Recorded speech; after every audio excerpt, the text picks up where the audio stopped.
देखिए क्वेश्चन, दो बेलनों के आधार की त्रिज्याओं का अनुपात 5:7 है और उनकी ऊंचाई का अनुपात 3:5 है। उनके वक्र पृष्ठीय क्षेत्रफल का अनुपात आपको ज्ञात करना। वक्र पृष्ठीय क्षेत्रफल मतलब कर्व्ड सरफेस एरिया, आपको उसका रेशियो क्या होगा वो आपको बताना है। तो आपके पास में आप जानते हैं कि कर्व्ड सरफेस एरिया क्या होता है, पाई 2 पाई आर और एच होता है। यही होता है कर्व्ड सरफेस एरिया। अपने पास में सिलेंडर का, बेलन का क्या होता है, 2 पाई आर एच। तो देखिए यहाँ पर जो 2 पाई है ये तो कांस्टेंट रहता है और अपने पास में कौन कौन से चेंज होते हैं, एक तो इसकी दोनों की रेडियस अलग अलग होती है और दोनों की हाइट अलग अलग होती है। बाकी दोनों का जो ये 2 पाई है ये तो क्या रहता है, सेम रहता है। तो ये किसके प्रोपोर्शनल है, ये अपने पास में रेडियस और इसकी हाइट के प्रोपोर्शनल है, राइट। एक तो आपके पास में क्या, इसके रेडियस और दूसरा आपने इसकी हाइट के प्रोपोर्शनल है। तो देखिए हमारे पास में इनकी जो रेडियस दे रखी, इनका रेशियो क्या दे रखा है, 5:7 यानी 5/7। इसी प्रकार से हाइट का रेशियो क्या दे रखा है, 3:5। तो ये 3:5 हो जाएगा, 5 से तो 5 कैंसिल हो जाएगा और ये क्या बच जाएगा, 3/7। तो ये किसका रेशियो हो जाएगा, ये कर्व्ड सरफेस एरिया, वक्र पृष्ठीय क्षेत्रफल का रेशियो हो जाएगा 3:7। कौन सा ऑप्शन राइट हो जाएगा, ऑप्शन नंबर डी राइट हो जाएगा। तो इस तरीके से क्वेश्चन आपको करना है। एग्जाम में सिर्फ डायरेक्ट आपको देख लेना 5/7 3/5, 5 से 5 कैंसिल हो जाएगा तो इसका कर्व्ड सरफेस एरिया क्या हो जाएगा, 3/7। ऑप्शन नंबर कौन सा राइट हो जाएगा, ऑप्शन नंबर डी राइट हो जाएगा। तो इस तरीके से क्वेश्चन हमें करना है। देखिए क्वेश्चन, दो बेलनों की त्रिज्या का अनुपात 3:4 है और उनकी ऊंचाइयों का अनुपात 8:5 है। उनके आयतन का अनुपात क्या होगा। तो हम जानते हैं बेलन का आयतन क्या होता है, पाई आर स्क्वायर एच। ये अपने पास में क्या होता है, बेलन का आयतन होता है। क्या होता है, बेलन का आयतन प्रोपोर्शनल होता है किसके, पाई आर स्क्वायर एच के। तो हमारे को क्या करना है, रेडियस का तो स्क्वायर करना है और हाइट रखनी है। पाई दोनों में, दो बेलन है दोनों में पाई तो कॉमन रहता है, तो पाई को हमारे को नहीं लेना है। हमारे को क्या क्या लेना है, हमारे को सिर्फ एक तो रेडियस लेनी है, इसकी हाइट लेनी। तो देखिए रेडियस क्या क्या है, रेडियस हमारे पास में 3 और 4 है, दोनों का क्या करना है, स्क्वायर। 3 का स्क्वायर कितना होता है, 9 होता है। 4 का स्क्वायर कितना होता है, 16 होता है। इसी प्रकार से हमारे को हाइट का रेशियो लेना 8 और 5, तो 8/5 हो जाएगा। कुछ कट रहा है क्या, कट रहा है क्या, 8 कट रहा है किससे, इससे 2 बार कट रहा है, 8 दूनी 16।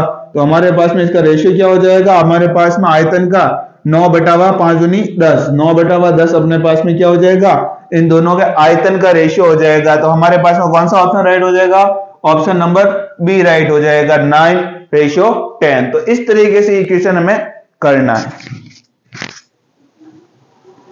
देखिए क्वेश्चन, दो लंबवृत्तीय बेलनों ए और बी के आयतनों का अनुपात x/y है और उनकी ऊंचाइयों का अनुपात a/b है। ए और बी की त्रिज्या का अनुपात क्या होगा ये आपको बताना है। तो अपने को दोनों की जो रेडियस है उनका रेशियो क्या होगा ये अपने को बताना है। तो हम जानते हैं कि बेलन का आयतन क्या होता है, बेलन का आयतन होता है पाई आर स्क्वायर एच। ये बेलन का आयतन होता है। अपने को किस किस का रेशियो दे रखा है, अपने को इसके आयतन का रेशियो दे रखा है और अपने को इसकी ऊंचाई का रेशियो दे रखा है, यानी आयतन और ऊंचाई इन दोनों का रेशियो दे रखा है। और पाई तो देखिए दोनों में, इसमें भी पाई सेम ही रहता है और इसमें भी पाई सेम रहता है, तो पाई को हमारे को नहीं लेना है। हमारे को क्या क्या लेना है, देखिए एक तो रेडियस लेनी है और एक अपने को इसकी हाइट लेनी है। तो हमारे पास में देखिए किसका रेशियो ज्ञात करना, रेडियस का रेशियो ज्ञात करना है। तो ये हाइट नीचे आ जाएगी, यानी आयतन बटावा हाइट। तो आयतन क्या क्या दे रखे हैं, आयतन अपने को दे रखे हैं, कहा दे रखे हैं, एक्स और वाई। तो आयतन हो जाएंगे एक्स और वाई, ठीक है। और अपने पास में दूसरी चीज क्या दे रखी है, दूसरी चीज के डिवाइड में दे रखी है वो है हाइट। हाइट क्या दे रखी है, a/b में दे रखी है। तो इनकी हाइट क्या हो जाएगी, a/b हो जाएगी। क्या हो जाएगी, a/b हो जाएगी। तो देखिए ये a/b है, ऊपर चला जाएगा तो क्या हो जाएगा, b/a हो जाएगा ये। और देखिए इस तरफ क्या है, आर स्क्वायर है, आर स्क्वायर इस तरफ आएगा तो क्या हो जाएगा, रूट में हो जाएगा। तो अपना आंसर क्या आ जाएगा, xb डिवाइड बाई ya, और रूट के अंदर xb divide by ya। Option कौन सा राइट हो जाएगा, ऑप्शन नंबर डी राइट हो जाएगा। तो इस तरीके से इक्वेशन में करना है। और इसको करने का एक रास्ता और क्या है, जब आपके पास में इस तरीके से रेशियो दे रखे हैं, किस किस का आयतन का रेशियो दे रखा है, x रेशियो y दे रखा है, और दूसरा अपने पास में हाइट का रेशियो दे रखा है a रेशियो b दे रखा है। तो इनका मल्टीप्लाई कैसे करते हैं, इसको इससे मल्टीप्लाई कर देते, तो इसको इससे मल्टीप्लाई कर देते, तो ये क्या हो जाएगा xb डिवाइड बाई ya हो जाएगा। और देखिए रेडियस है, रेडियस का स्क्वायर इस तरफ आएगा तो रूट हो जाएगा, तो अपना आंसर क्या हो जाएगा xb डिवाइड बाई ya।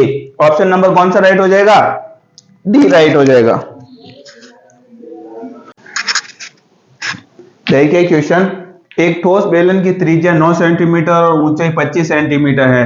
इसके संपूर्ण पृष्ठीय क्षेत्रफल और वक्र पृष्ठीय क्षेत्रफल का अनुपात क्या होगा, ये आपको बताना। तो संपूर्ण पृष्ठीय क्षेत्रफल और वक्र पृष्ठीय क्षेत्रफल का रेशियो क्या होता है, ये आपको पता होना चाहिए, हमने पहले भी सीखा है। और आपको अगर समझ में नहीं आया तो वापस देख लीजिए।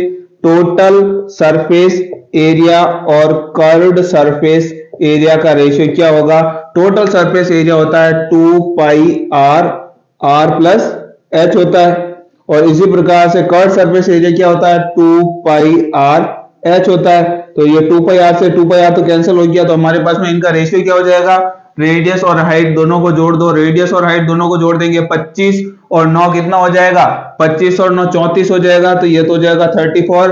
और नीचे क्या है हाइट, हाइट कितनी देर की है 25, तो ये हो जाएगा 25 हो जाएगा। तो हमारे पास में दोनों का रेशियो क्या आ जाएगा 34 रेशियो 25। ऑप्शन नंबर कौन सा राइट हो जाएगा, ऑप्शन नंबर डी राइट हो जाएगा। तो इस तरीके से बहुत ही सिंपल तरीके से आप इसका सॉल्यूशन निकाल सकते हैं।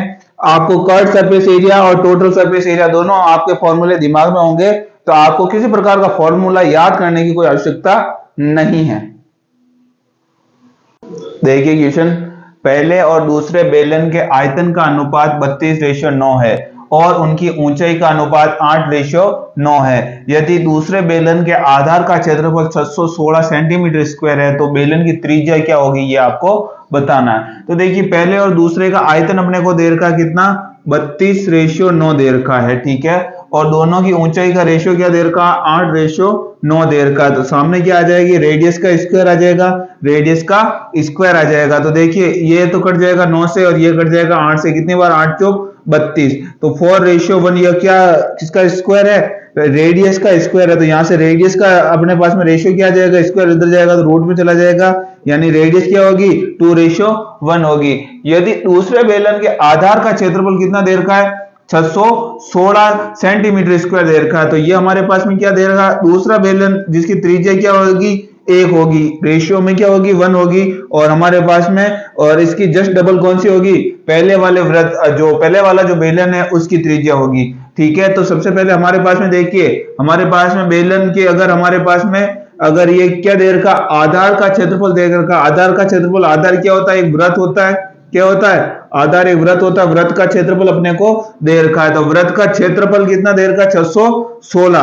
तो हम जानते हैं कि हमारे पास में रेडियस अगर 7 होती है तो हमारे पास में परिधि 44 होती है और इसका क्षेत्रफल कितना होता है 144 है, और हमारे पास में इसका k गुना, तो ये भी k गुना होगा, और ये क्या हो जाएगा k का स्क्वायर गुना। ये मेथड मैंने आपको पहले भी समझा रखा है। तो देखिए हमारे पास में क्षेत्रफल कितना दे रखा है 616 दे रखा है, इसका कितना गुना है, तो 616 देखिए हमारे पास में 154 का कितना गुना है, 154 का किसे गुणा करें 4 से गुणा करेंगे तो कितना आ जाएगा, 4 से गुणा करेंगे तो हमारे पास में आ जाएगा 616, तो कितना गुना है 4 गुना, यानी हमारे पास में 4 है, यानी 2 का स्क्वायर है, 4 गुना इसका मतलब 2 का स्क्वायर है। तो हमारे पास में इसकी त्रिज्या क्या हो जाएगी 2 हो जाएगी, क्योंकि k का स्क्वायर गुना, तो हमारे पास में ये k कितना हो जाएगा 2 से मल्टीप्लाई, यानी हमारे पास में त्रिज्या कितनी होगी 14।